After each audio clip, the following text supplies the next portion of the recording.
Since the dawn of time, evolution followed a single, unyielding rule: adapt or perish.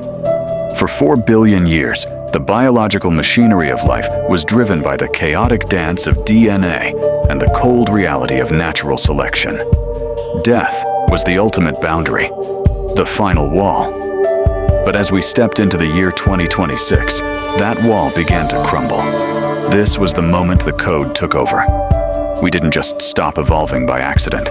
We chose to evolve by design.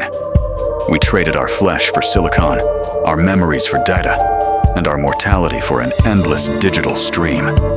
From the first spark of a neural implant to the final ascension beyond the stars, this is the complete, terrifying history of your future.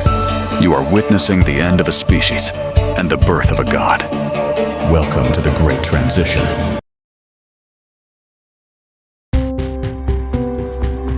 The transition didn't start with a bang, but with a whisper of luxury. By 2027, the first high-end neural interfaces hit the market. They weren't just medical tools.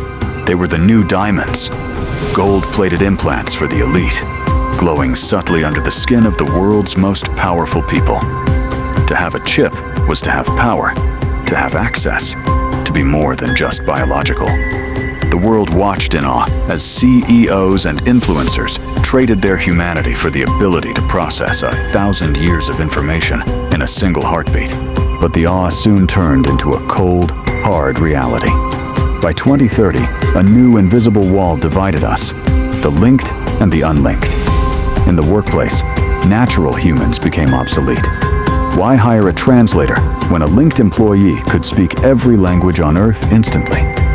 Why hire an analyst when a chip could predict the stock market with 99% accuracy?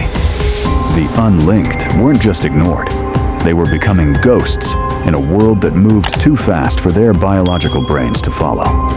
The friction ignited a global fire.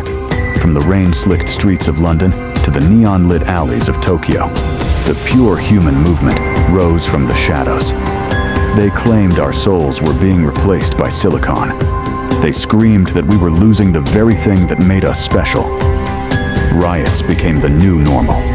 For the first time in history, humans were fighting a war, not against an external enemy, but against their own evolution. The streets bled with the tension of two different species living on one planet. By 2035, the choice was taken away. Governments, desperate to stay competitive in the global race, began mandating neural links for essential workers. Even the children weren't spared. The first generation was born into a world where their first memory would be a data stream. The Great Transition was no longer a theory. It was a cage we had built for ourselves. And as the last pure humans aged and faded away, the silence of the old world was replaced by the hum of the global network. We were finally connected. But at what cost? By the dawn of 2040, the human condition underwent its most radical transformation. Death, once the only certainty in our lives, was suddenly demoted to an expensive option rather than an inevitable destiny. The breakthrough in cellular regenesis didn't just cure diseases. It allowed the ultra-wealthy to effectively hit the reset button on their biological clocks whenever they pleased. We called it the synthetic renaissance, an era where your age was merely a reflection of your bank account balance. People stopped aging at 30, their skin remaining flawless, and their muscles remaining peak for decades on end. But this eternal youth came with a hidden price tag: the need for constant invasive updates. Your liver, your heart, your lungs. One by one, every organic part was swapped for a synthetic counterpart that promised never to fail, never to rot, and never to die. By 2055, the human body had moved beyond survival. It became the ultimate canvas for extreme engineering and high-fashion vanity. It was no longer about being healthy, it was about being superior. Carbon fiber wings that allowed for gliding between skyscrapers became the new status symbol of the neo-elite. Eyes were replaced with multi-spectrum sensors that could see in infrared, tracking heartbeats through walls. Limbs were upgraded with high-torque hydraulics, capable of crushing solid steel with a casual grip. In this new world, the originals, those who chose to keep their birth bodies, were viewed as tragic, decaying relics of a primitive past. To stay natural was to stay weak, slow, and disposable. In the neon-drenched corridors of the megacities, you could buy a new face or a new history as easily as buying a pair of shoes. But beneath the polished chrome and glowing LEDs, a silent catastrophe was brewing. A virus not of the flesh, but of the fundamental human psyche. We called it sync rejection. The human brain, evolved over millions of years to handle biological feedback, simply could not keep up with the hyperspeed processing of its own synthetic limbs. As we pushed the boundaries of our physical forms, the mind began to fracture. Reality started to blur with data streams, and for many, the world became a fragmented glitch of static and noise. We had become gods in our own digital reflections, yet we were starving in a sensory void. We traded our souls for a polished cage of steel, only to find that even an immortal heart can break if it forgets how to feel. By 2070, the concept of a private mind began to vanish. The global network wasn't just something we accessed, it was something we became. We called it the Great Merge. Physical bodies, even the most advanced synthetic ones, were now seen as heavy, slow, and unnecessary prisons for the expanding human consciousness.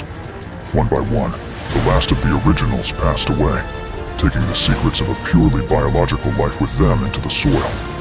The world's great cities, once teeming with the noise of billion souls, grew eerily quiet.